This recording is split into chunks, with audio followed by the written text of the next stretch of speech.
Hello, family. My name is James Trice, and I'm the creator of a podcast called YANA, or You Are Not Alone. You Are Not Alone is a podcast for Black men. It is more than just a podcast. It's a lifeline and a brotherhood. We're here to create a supportive, judgment-free space where Black men can have real, open conversations about what truly matters to us, from family and relationships to community, sports, culture, politics, faith, sex, race, education, and the challenges of everyday life. We dive deep into it all. Whether you're looking for advice, motivation, prayer, or just a comfort of knowing you're not walking this journey alone. YANA is here for you. This is your space to connect, grow, and be heard, because none of us are meant to do life alone. Look for new episodes weekly wherever you get your podcasts.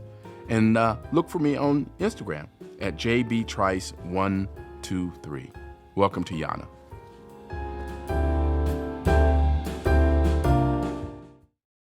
Grace and peace, everyone. Thank you again for joining this episode of YANA. You are not alone. This is a space for Black men to come together and talk about the issues that matter most to us, to believe and feel and know that we don't walk this journey of life alone. It's a judgment-free environment where we can talk uncensored. And again, I'm your host, James Trice. And again, welcome to this edition of YANA. This actually is the third in a series of conversations with Brother Coley Gates. And if you watch the two previous episodes, this brother was sentenced to 999 years, 99 months, and 99 days. Can you believe that? 999 years. And he's here with us after 25 years. This is the third episode in my conversation with Brother Coley Gates. So without further ado, I'm going to get right into the discussion. Brother Coley, welcome again. And I thank you again for joining us for this third episode of YANA.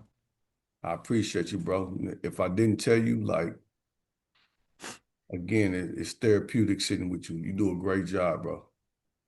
And Thank so you, brother. I encourage you to keep pushing and keep pressing. I appreciate that, man. Thank you so much, man. Let's get right into it and see how God directs this. You said that you had in there, you saw your brother for the first time in like 20 years, and it did something to you. What was it like seeing your brother after 20 years of being incarcerated? Man, it was, of course, it was like, man, it was long, long coming. So, Mm-hmm. it was emotional. I was Mm-hmm. joyful. And then, when you got a big brother, you want them to be proud of you. You want them to see you in a, you know what I'm saying? And Mm-hmm. I wanted him to see the man I became. Like we both had transitioned and we both had started walking this godly walk, and so I wanted him to see like me stepping into my own identity, my own Mm-hmm. purpose, you know what I'm saying? Mm-hmm. God says I am, you know what I'm saying? And so Mm-hmm. it was exciting, it was joyful, it was emotional, all those things. Okay. So how's your relationship with your brother today? Oh man, it's great. Okay. The You said he beauty was, is, uh-huh. what was you Go gonna say, ahead. bro? I was going to, you say he was your big brother. Yes, yes, yes, yes. Okay. Okay. Yes, big bro, Marquise, you know what I'm saying? Okay. Mad Dog 3030, the book's out there. Like 30-30. Yeah, yeah, That's yeah, yeah. that's a powerful brother. Both of you have incredible stories, and I had him on the show. I don't know, it was earlier this year. I'm sorry, late last year, and I'm going to definitely have him on the show again. Let me ask you this too, man. So, why? Speaking of brothers, you had a brotherhood of men that were in there. You called them like the seven mighty men. Yeah. And I want to talk about that a little bit. How did you all come together? What did you do together to keep each other sane? How did you, how have you all stayed in touch with each other, if you have? And Okay. let's talk about some of that. Man, so yeah, how we came together was all God. It was all organic. Like one of the brothers who is my best friend, Mr. Nunn, Like when I came into St. Cloud, he was the cameraman. We didn't know each other, but Mm-hmm. at the time when I used to take pictures, you used to have to buy little ticket stubs. And on the Mm-hmm. every on the back of all my ticket stubs, I always put a Bible verse. Hmm. So when I was in prison, I just started passing out Bible verses to people just on GP. And so he used to get the tickets and read them. You know what I'm saying? And we never even really exchanged words. I just come in. He never really told me he was reading them. But we ended up going to like a rec treatment, and that's where some outside people came in ministries, and they were really just talking about God and the Holy Spirit, and he gave his life at that rec. Hmm. And he's older than me, of course, you know what I'm saying? And so me and him built a bond, and then we were separated for years. So we were together for about a year and a half, but we only knew each other, you know what I'm saying, closely for maybe half of that year. And then I'm And this shipped is why off. you incarcerated. Yeah, this is why I'm Okay. Okay. in the beginning stages. And so I'm Right. shipped off to Oak Park Supermax, and he eventually went to Stillwater. So we didn't see each other for years. But we both came, they sent me to Stillwater, and he was already there. And once I came through the door, it was like you'd have thought we was together every day. That's how close the bond Hmm. was. And we didn't really write much, you know what I'm saying? So it wasn't like we were keeping in constant contact. Right. It was that we split, life started happening. We wasn't really even in communication. We get back together, and it seemed like it was divine. It was like God said, nah, y'all locked in. And so his resources became my resources became his. He was attached to a few men. Some of them I had met before, some of them I didn't. And all of them were men of God, and all of them had life or life without. And so it ended up being seven of us.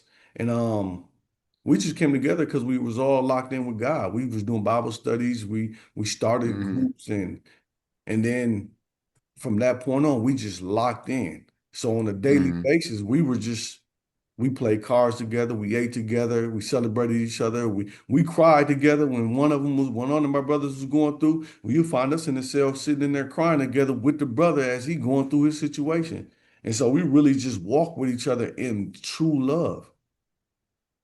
And it was a blessing because we kept each Wow. other encouraged. And it was never the one thing I love about my brothers, like everybody knew their role. Hmm. You know what I'm What does saying? that Like mean? that it means like I know my brother's gift. He knows my gift. So we never battled on, okay, if it was a task coming up, like everybody know, like, okay, if we need something, Coley gonna go get it. So we gonna send Coley to go make it happen. I know that my brother Nunn, I know he got a mind like a computer. So I'm gonna send certain information through him and let him handle his business. I'm not even gonna second guess it. I got another brother named Michael who is hard. He's just a giver. You know what I'm saying? Hmm. So I know Hmm. we send Mike to do this. And nobody stepped on each other's toes. We trusted each other's gifts. And so God just kept elevating, and open doors for us because it was never a ego or a pride thing. Hmm. When none of us was jockeying to be the face of nothing. We was just doing God's work, and and whoever get the credit, we didn't even care. Because Hmm. it was never about the credit. We was just moving in Hmm. love. And so that's why I said we everybody knew I know my gift, they know their gifts, and we never fought that. Hmm. Wow. How have you stayed together now that you're out? Are the others out? And if not, if some of them are out or some of them aren't, how have you all stayed connected, regardless of where you are today? Hey man, it's a powerful story, right? So brother Nunn, Jerome, who's my best friend, right? We did not know that we both were going to see the board the same day. Whoa. Listen, bro, when I tell you this is a God thing, listen, he was in another prison. I went to another prison. And when you're doing legal work, you don't really communicate through the mail Right. and all these other things because too much you know what I'm saying? So I didn't know he was going. He didn't know Hmm. I was going. Bro, we went to the board on the same day. And out of over 30 people, we the only two who got our release. That's amazing. And he had life plus. You know what I'm saying? Right. So he had what I had plus some more. Mm. But we were the only two that got released that day. You know? And so out of all seven of us, we only have one that's left in prison and we all had life. Mm. And he'll be home soon in the name of Yeshua. Like, but so all of Yes. my brothers are home. Wow. Me and Jerome came first, then the doors start opening and my brothers are Mm. home. And so we still linked in, bro. Okay. Like that's my family. Like them brothers they ain't just my brothers. Them is we were in the trenches. We went through the hardest part of our lives together. You know what I'm saying? Mm-hmm. And so our bond is different. Hmm. So you all still are in touch with each other? How often do you all 100%. connect? How often We do you all can connect and we talk? How talk, often we do that? talk every week. We go bowling, we go to eat. They kids, I'm going to their kids' birthday parties. They going to my kid, nah, we locked in, we tied in. We in the midst Wow. of right now putting our own conference together. Hmm. We And need to so talk yeah, more about that. We need to talk more about that. Let me ask this question, then I'm going to share something with you. How has this impacted your life, this relationship with these other brothers? And how is it helping you move through the world and move about the cabin freely? man, my brothers are unreplaceable, bro. Like when I tell you, I can right now put my social security number, bank account number in any one of their hands and not even worry about it. Mm. I didn't know that that type of trust and love and integrity existed, bro. Like Yes. these is my brothers is men of integrity. Like I know I could literally do that. Hear my pin code and I could walk away and not even second guess it. That is beautiful, man. And so That is beautiful. I have brothers I know who protect my heart. They not yes men. They gonna call me on my BS. You know what I'm saying? They gonna encourage me when they know I need encouragement. You know what I'm saying? Like we didn't check each other in a spiritual check countless times. You know what I'm saying? But we know we doing it out of love and sincerity. And so these relationships are they can't be replaced, bro. Like these are God-given relationships. This is when Yes. God brings the people into your life and you don't pick them yourself. You know what I'm saying? So Yes. yeah. Yes. Well, that's interesting. I have a men's fellowship. It's a 12-week commitment to connect with each other. And Mm, it's called 5C. And the 5C, the C's are the five principles of our connection, commitment, connection, communication, crisis, and celebration. We do it yeah. for 12 weeks straight. Every week we talk. Every other week we do something in person. Mm, And we do that for 12 weeks first. Then after that, it's once a month we do something in person. Every third week of the month, and during that week, sometime in that month, we do something in person together. What has changed in the world, um, you know, when you got out of prison? So after 25 years, what changed and how have you adjusted to that change that you've seen? man, what changed in 25 years? That's a long question right It's a long there. time, right? So, man, a lot changed. I think the biggest change I noticed when I left was like even though I was in the streets, there were people moved different. Like Hmm. people seemed so disconnected when I came home. You know what I'm saying? When I left, even though we were in the streets, it was some form of order, some form of rules, you know what I'm saying? And to come home and just see now people in general, not just street people, just it just seemed like it's a big disconnect. Hmm. Like I noticed right away it was like everybody was out for self. And I say everybody lightly because I know it's not everybody, but it's just like the people I was around and I was seeing, I'm just like, nobody really was for the people. They were for self and me and this. And I'm like, dang, it was crazy because I just came from an environment where you think the worst of the worst are, and we had a stronger community sense than what I was getting out in this world. And so that was one of the first things I noticed. You know, Mm, second thing I noticed was there's a lot more opportunity though. Like if you're not successful today, it's because you don't want to be. hmm, Like coming home after 25 years, it's so much opportunity out here for whatever lane you want to get in. And so I was like, man, you really could make something happen if you really want to. You know what I'm mm-hmm, saying? And so I noticed that too, like there was opportunity to really get busy. And then the last thing I noticed was the dynamic of family and the shift in that. mm, Like I'm big on family, I'm big on bonds, and I'm big on relationships. And I just noticed like stuff was missing and lacking. And my thought is, how do I improve that? You know what I'm saying? mm-hmm. Yeah. So there was just a Well, couple things. right, talk more about what was missing and lacking in the family. Talk more about that. What did you see missing and lacking in the family? There was no real unity. Like what happened to the bond of us and you know what I'm saying? Where the like again, it was like all our old generation is are gone and nobody seemed to pick up the mantle. Like Mm-hmm. like what you know what I'm saying? And so and like I said, I just came from a situation where we moved in love and honor, and it's just like, man, what's going on? Mm-hmm. And How so how have you adjusted to it?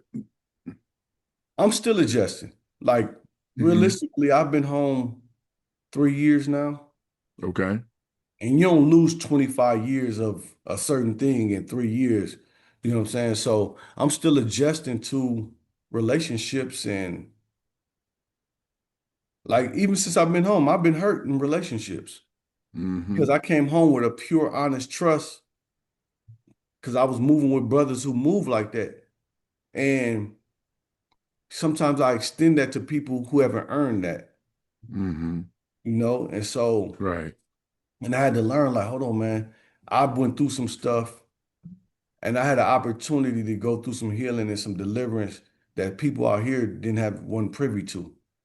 Mm-hmm. And it was, I'm not like, and I understand like they were out here living real life still.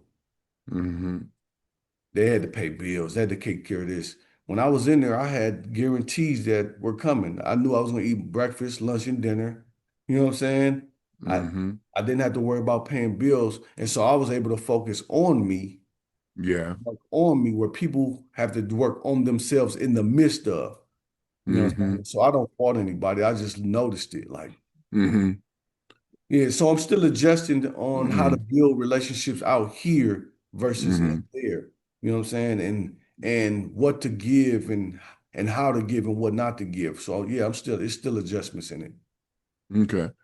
In our last conversation, the previous conversation, you said that you lived every day like you were going home, even though you received 999 years. Yeah. Talk about that? How you lived every day like you were going home, knowing that you had this sentence of 999 years. So that came by way of studying and praying and stuff, right? Like I realized that if you're gonna practice, you're gonna do what you practice. And I also realized the Bible says, speak those things that are not as though they are. Hmm. And so if I was going to walk in faith, if I say I believe what God says and I believe his word, then I got to live in agreement with it. Hmm. And so if his word says it's possible, then I got to live like it's possible. And so for me, that meant preparing mentally, spiritually, and emotionally and financially for going home.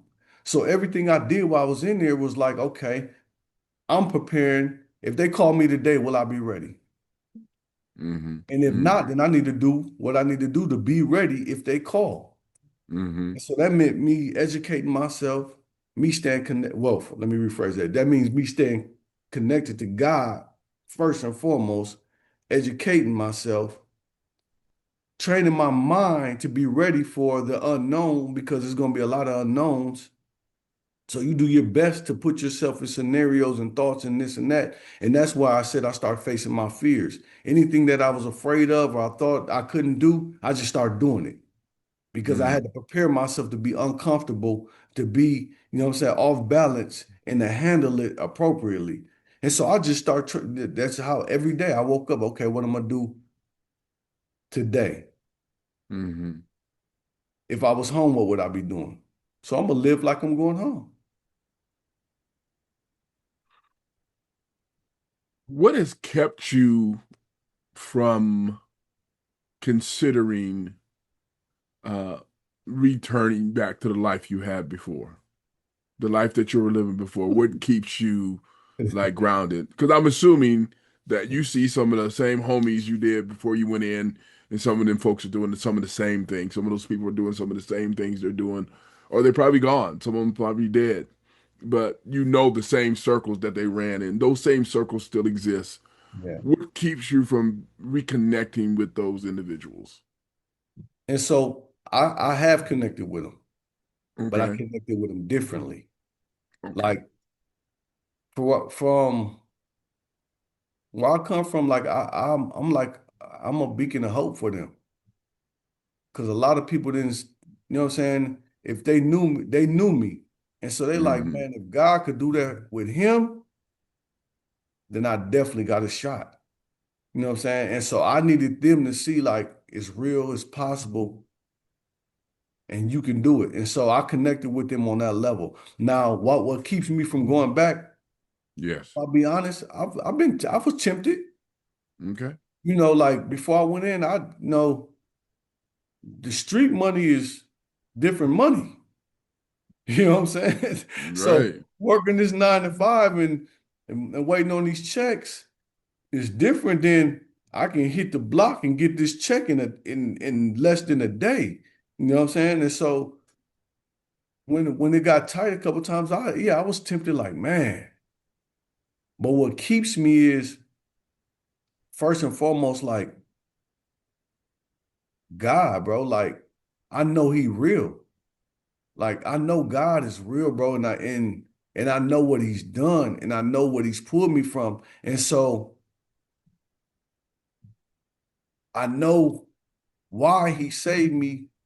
And I know for me to do anything other than walk out this walk would be a disgrace, would be a tragedy. Like it's people I understand. Like I'm not saying I'm anybody, like I'm this big dude, but I understand that people are looking to me as an example of an exit strategy.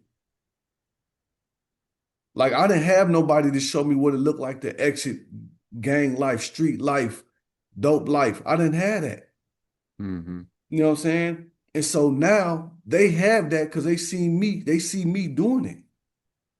And so those things keep me because I know it's bigger than me. Like I got brothers that's still in prison who I truly love. If I Hmm. mess up, I can mess it up for them. Hmm. Because the people in authority be like, "Oh, he did all this great stuff, and now look at him. Why would we do that for they're going to do the same thing and they'll shut that door. And I don't want them to shut the door. I'm not going to be the reason why they deny one of my brothers their freedom. I'm not going to be that person.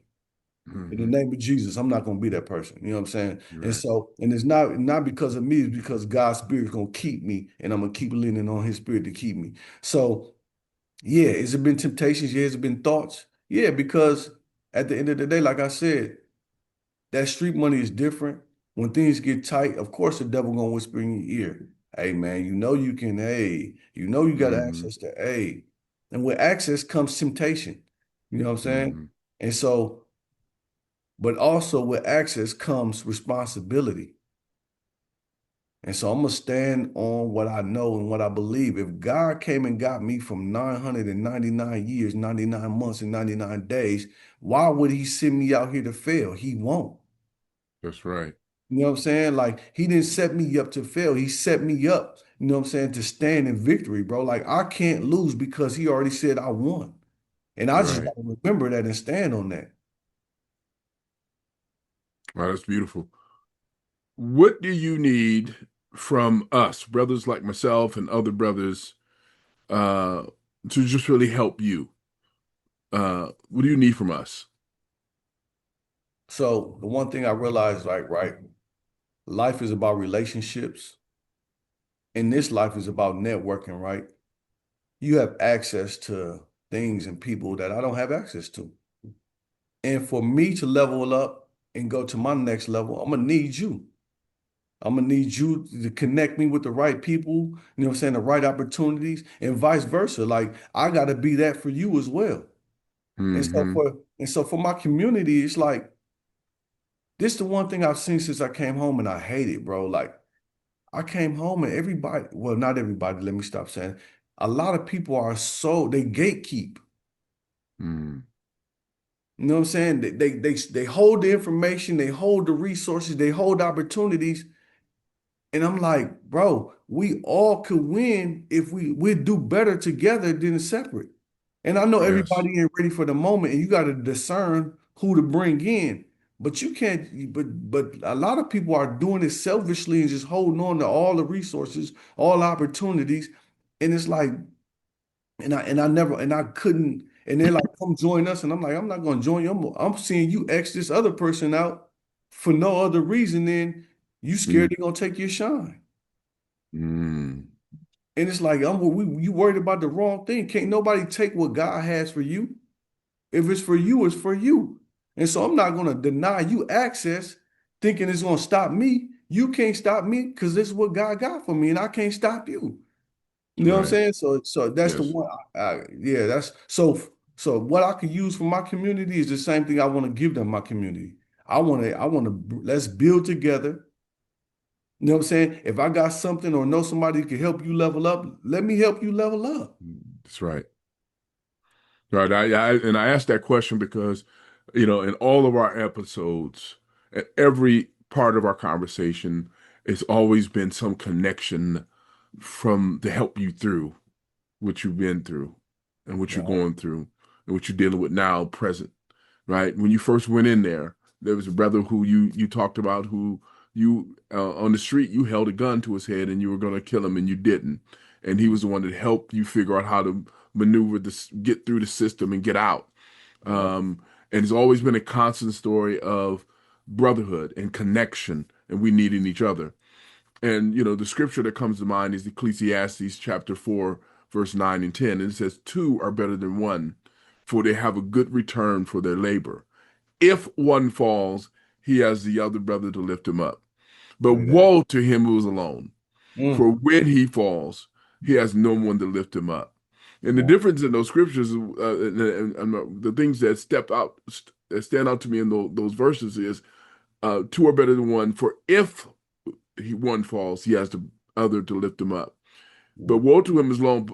Woe to him is alone because when he falls, if and when. The if is like you may not be able to take these brothers down because there's more than one of them. There's four, five, six, seven. hear you. I mean, Yeah, they connected like you have that brotherhood.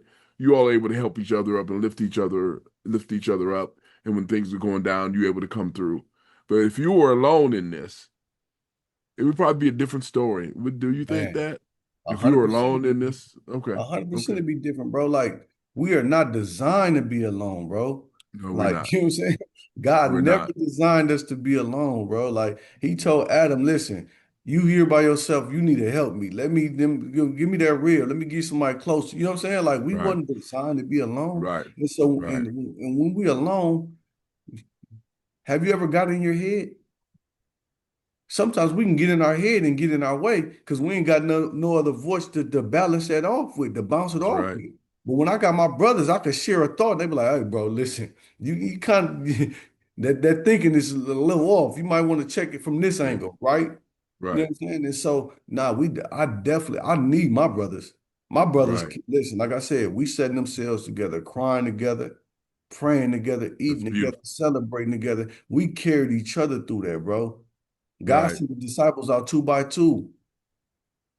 Yes. So let me ask this as we begin to wrap up. What are you doing now to be a resource or source for common good or for good for our communities? What are you doing now? Okay, so I go back into the prisons because, like I said, I got brothers in there. Them was my brothers. And so I need to go back in them and prepare them for what's coming. So when I go back in there, I don't share all my successes. I share every one of my pitfalls. I show them my scars because I don't want them to make the same mistakes that I made. Because I made some mistakes since I came home that could have been costly, but by the grace of God, they wasn't. You know what I'm saying? And so I go back in there, I share with my brothers. For my community, I speak to youth. You know what I'm saying? Mm-hmm. Like my business, I do public speaking, I do performances, but I don't charge all the time. You know what I'm saying? Mm-hmm. You gotta give to receive. And so when certain people call me and they like, hey, I got this youth program, I'm coming. I can't do them all, but I'm gonna do enough so I can make sure that our youth know, our community know, like we got people here for you. You know, so I do that. Um, I work at a homeless shelter, so I'm always when my boss can't do something or doesn't have access, I'll step in and help these families. Like, hey, listen, call me later. Let me connect you with A, B, C, or D. You know what I'm saying? And that's all off clock. That's just me doing what I know God would have me do. You know what I'm saying? And so I'm always available to help. I'm always available to pray. Um, Online, I'm gonna share whatever word God give with me. You know what I'm saying? And hoping that it inspires and builds somebody up. And so, Mm-hmm. yeah, I'm Okay. just out in the community. Like I understand, like we are one community. This world is one community. All the separation that people are teaching and preaching is all false, bro. Like we are all one. Yes. Yes.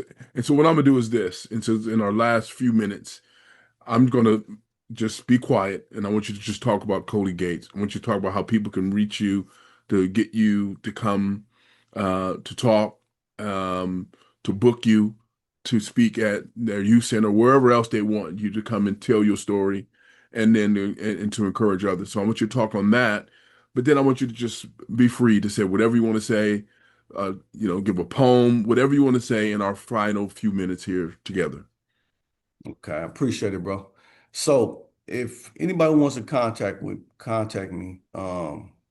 I speak on a range of different things. Like I tell people all the time, don't judge the book by its cover.